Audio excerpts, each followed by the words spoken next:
All right, let's dive into one of the most baffling and, frankly, unsettling mysteries of our time.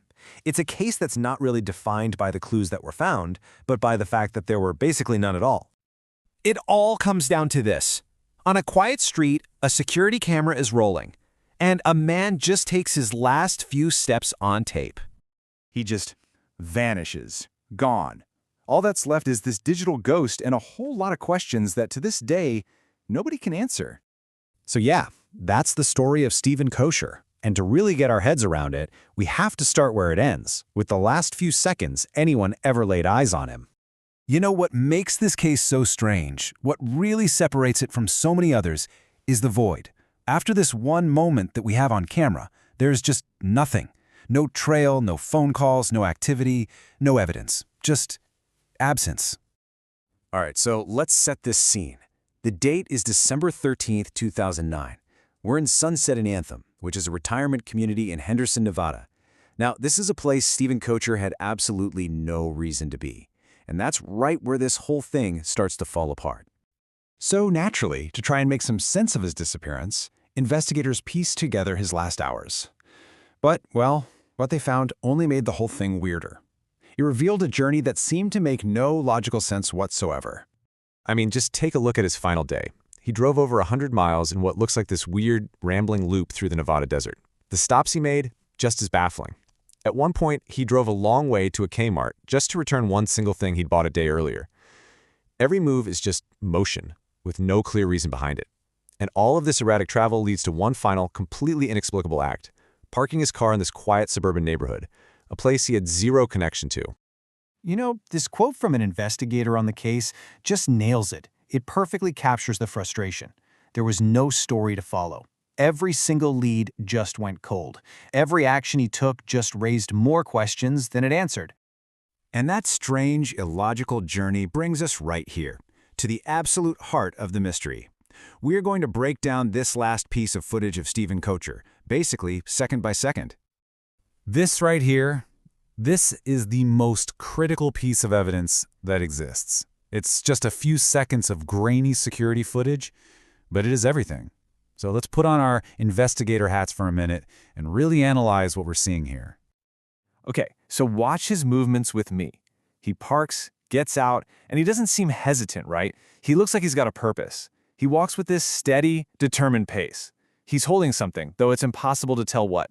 Then he glances across the street, just for a second, and keeps on walking, until he's gone forever. And this is the central conflict, isn't it? The big question mark in those final seconds. Does that focused walk mean he had a destination, that he was meeting someone? Or is it all just false confidence? Is he completely lost and just trying to act like he knows where he's going? The footage, it just doesn't give us an answer. So we've looked at what we can see, but now we have to talk about the much bigger, much more haunting story of what we can't see. Because the real mystery of Stephen Koecher isn't in that final walk, it's in the deafening silence that came right after. This chart just lays the problem out perfectly. Look, we know where he was and when he was there. But now, look at the unknowns column. It's just overwhelming. We don't know why, who he might have met, where he went, or what happened to him. The known facts are like a tiny little island in this huge, massive ocean of uncertainty. I mean, if you want a visual for it, here it is. This chart puts it into such stark perspective. The investigation is basically 95% empty space. The case file is just a monument to missing information. Because after he walks off that screen, his entire existence, it just stops. His phone never pings another tower. His bank account is never touched again. Nobody, not one person, comes forward to say they saw him. He leaves no physical trace. It's almost as if he just stepped out of our world completely. So, where does all this leave us? Why does this case continue to fascinate and disturb us so much, even more than a decade later? And this is what's so crazy about it. We live in a world where we're constantly being tracked, right? Our phones, our credit cards, our digital footprints, they follow us everywhere. And yet somehow, Stephen Koecher just stopped being traceable. He pulled off a total, perfect disappearance. When you boil it down, it's these three factors that make the case so uniquely unsettling. There's no clear why for any of his actions. His journey that day makes absolutely no logical sense. And then, his vanishing act was total. It just defies our modern understanding of how the world is supposed to work. At the end of the day, the Stephen Koecher story isn't really about clues. It's about the void they left behind.